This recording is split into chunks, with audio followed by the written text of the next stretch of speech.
Your mission, should you choose to accept it, is one of the most fundamental acts of care: feeding another human being. This is not a task to be taken lightly. As a caregiver, you are more than a cook. You are a guardian of health, a purveyor of comfort, and a frontline defender against invisible enemies. The food you prepare must not only be nourishing and delicious, but above all, it must be safe. This guide is your new field manual. We will break down the science of safe and flavorful cooking into simple, repeatable actions. Forget complicated culinary jargon. We are going to focus on the core principles, the non-negotiables that separate a meal that heals from one that harms. Think of me as your culinary drill sergeant, but with a friendlier disposition. Our mantra is simple: safety first, flavor second. Because a meal that sends someone to the hospital, no matter how delicious, is a catastrophic failure. The good news is that safety and flavor are not enemies. In fact, they are often close allies, born from the same good habits and scientific understanding. By following these protocols, your cooking becomes more consistent, more reliable, and frankly, more delicious. We will cover everything from the moment food enters your kitchen to the moment the last dish is cleaned and put away. So, put on your apron, wash your hands, and let's get to work. Welcome to Caregiver Cooking 101. Class is now in session. Before a single ingredient is chopped or a single pan is heated, our work begins at the sink. Your hands are the most important tools in your kitchen. They are also the primary vehicles for microbial troublemakers. Wash your hands with soap and warm water for at least 20 seconds. How long is 20 seconds? Hum the happy birthday song twice. Scrub your palms, the backs of your hands, between your fingers, and under your nails. Then, dry with a clean, single-use paper towel or a dedicated clean cloth. If you have cuts or sores, cover them and wear disposable gloves. Change them after handling raw meat. Now, let's talk about your surfaces. Before you begin, wipe down your prep area with hot, soapy water. After cleaning, sanitize. 1 tablespoon unscented chlorine bleach in 1 gallon of water. Apply, let sit a few minutes, and allow to air dry or use a clean paper towel. Clean removes soil. Sanitizing kills lingering germs. You wouldn't paint a dirty wall. Don't prepare food on a dirty counter. Spoons, spatulas, tongs, and knives must be cleaned thoroughly after each use. Keep a tasting spoon separate from stirring utensils. Place used tools in the sink or a designated dirty zone. Keep your clean area pristine. Your refrigerator and freezer are time machines. They slow spoilage by inhibiting bacterial growth. Set the fridge at or below 40 degrees Celsius and the freezer at 0 degrees Celsius. Use dedicated appliance thermometers. Check daily. Creeping into the 40 degrees Celsius 140 degrees Celsius danger zone is a red alert for bacterial growth. Store raw meat, poultry, and fish on the bottom shelf in sealed containers or on a lipped plate to catch drips. Keep ready-to-eat foods on upper shelves. Produce belongs in crisper drawers. Move cooked food into the fridge within 2 hours. 1 hour if it's over 90 degrees. Divide large quantities into shallow containers to cool faster. Label everything with name and date. Use leftovers within 3 to 4 days. When in doubt, throw it out. Air is the enemy. Remove as much air as possible. Wrap solids tightly, then foil or a freezer bag. Label and rotate. First in, first out. Put older items up front. Freezing stops bacterial growth but not quality loss like freezer burn. Good packaging matters. The most dangerous mistake is thawing food on the counter. Surface warms into the danger zone while the center stays frozen. Safest method, thaw in the fridge on a plate on the bottom shelf. Plan ahead, about 24 hours per 5 lbs. Once thawed, cook within 1 to 2 days.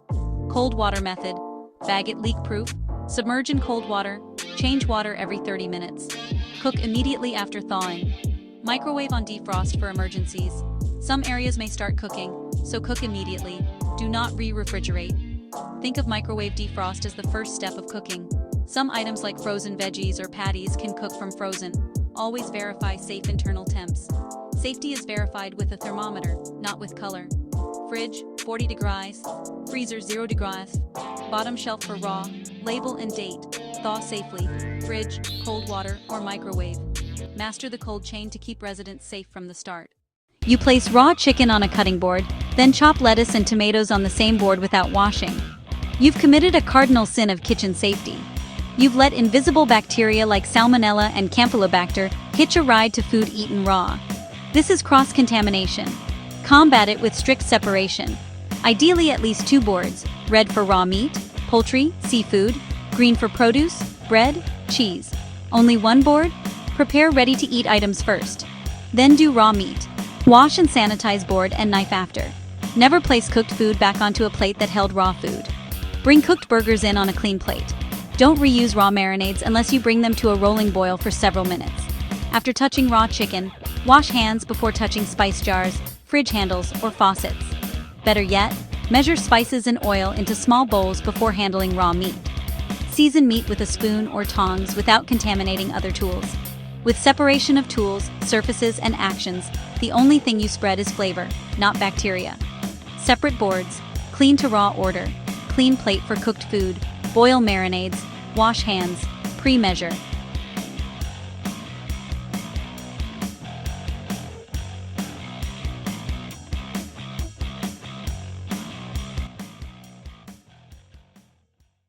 What makes seared steak, toasted bread, and roasted chicken so irresistible? The Maillard reaction. It's not burning, it's proteins and sugars reacting around 280-330 degrees, 140-165 degrees C, creating deep flavors and color. Moisture is the enemy. Pat meat, poultry, and fish completely dry before they touch the pan. Preheat a heavy-bottomed pan over medium-high heat. A drop of water should sizzle and evaporate instantly. Add a thin layer of canola or grapeseed oil, shimmering, not smoking. Lay meat away from you and listen for that confident sizzle. The sound of flavor being born. Don't crowd the pan. Leave it alone to form a crust. Flip when it releases easily. Then enjoy the reward. Baking and roasting finish food safely and tenderly. Always preheat the oven. Roasting meats often around 400 degrees and above. Give vegetables and chicken pieces personal space. Single layer for even browning. Color, time, or touch won't tell you doneness. Only a reliable instant read thermometer will. Poultry, 165 degrees, 74 degrees. Ground meats, 160 degrees, 71 degrees. Whole cuts of pork, beef, lamb, 145 degrees, 63 degrees. Insert into the thickest part. Avoid bone, which gives a false reading. Rest 5-15 minutes, tented with foil. Juices redistribute and temperature rises slightly. Carry over cooking. Use a shallow roasting pan or rimmed baking sheet to let hot air circulate. Choose the right casserole size. Too big dries out, too small bubbles over. For boiling, use a large stock pot and a rolling boil for pasta. Ample water prevents sticking and uneven cooking. For soups, a gentle simmer, not a violent boil, develops flavor and keeps textures tender. Preheat, space food, use the thermometer and rest. Safe, well-textured, flavorful results every time.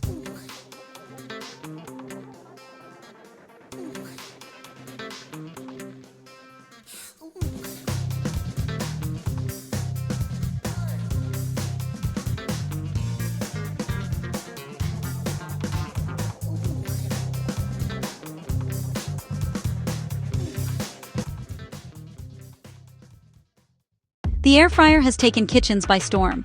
It's essentially a small, high-powered convection oven. A heating element plus a powerful fan creates a crisp, brown exterior with minimal oil.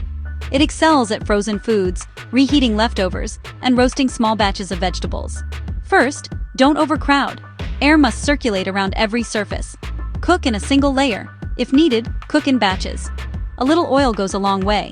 A light spritz or a teaspoon tossed in a bowl. Many recipes benefit from a 3 to 5 minute preheat for a crisper result. Shake or flip halfway through. Top heat is intense. Shaking ensures even browning. Most importantly, an air fryer is not a magic box for safety. Use an instant read thermometer to verify internal temps. After each use, clean the basket and drip tray. Many are dishwasher safe or wash with hot, soapy water. Color can mislead. Air fryers brown fast. Always trust temperature.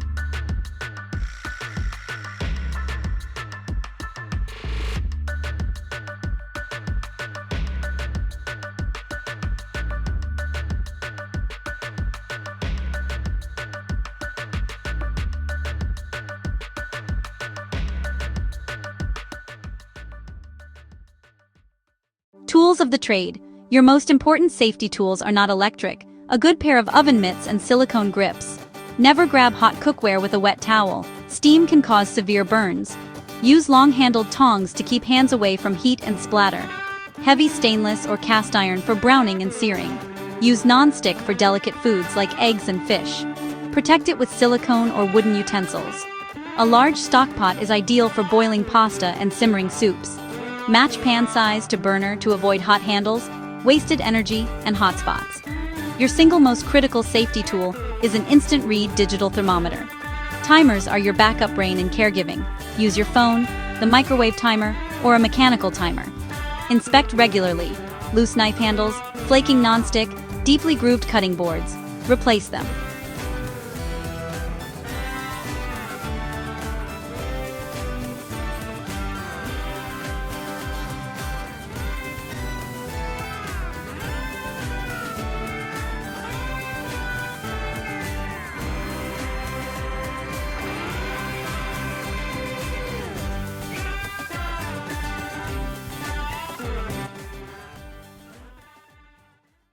The meal is served, but the final act is proper disposal and a thorough cleanup. If food has an off smell, strange color, or slimy texture, it goes directly into the trash. Do not taste to check. Use a lidded trash bin. Empty frequently, ideally daily, especially with raw scraps. Wash and sanitize the bin weekly with your bleach and water solution. If composting is available, follow guidelines and keep bins away from prep areas. Clean as you go. Fill one side of the sink with hot, soapy water. As you finish with a bowl, knife, or cutting board, wash, rinse, and rack to dry. Soak stubborn pots while you eat to make scrubbing easier later. A clean, organized workspace reduces stress and mistakes.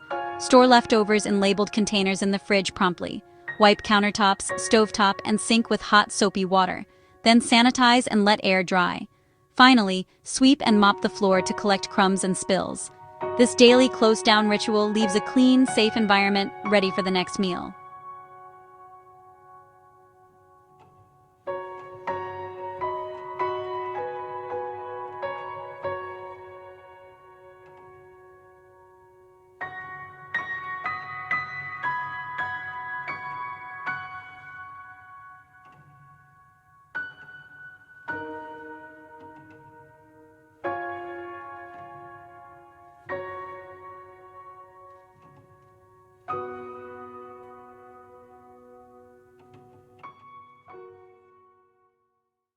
We are dealing with serious business, but it doesn't have to be scary or overwhelming.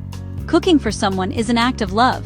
By mastering these safety fundamentals, you amplify that love, ensuring every bite reflects care and diligence. Safety first, flavor second. You can do this.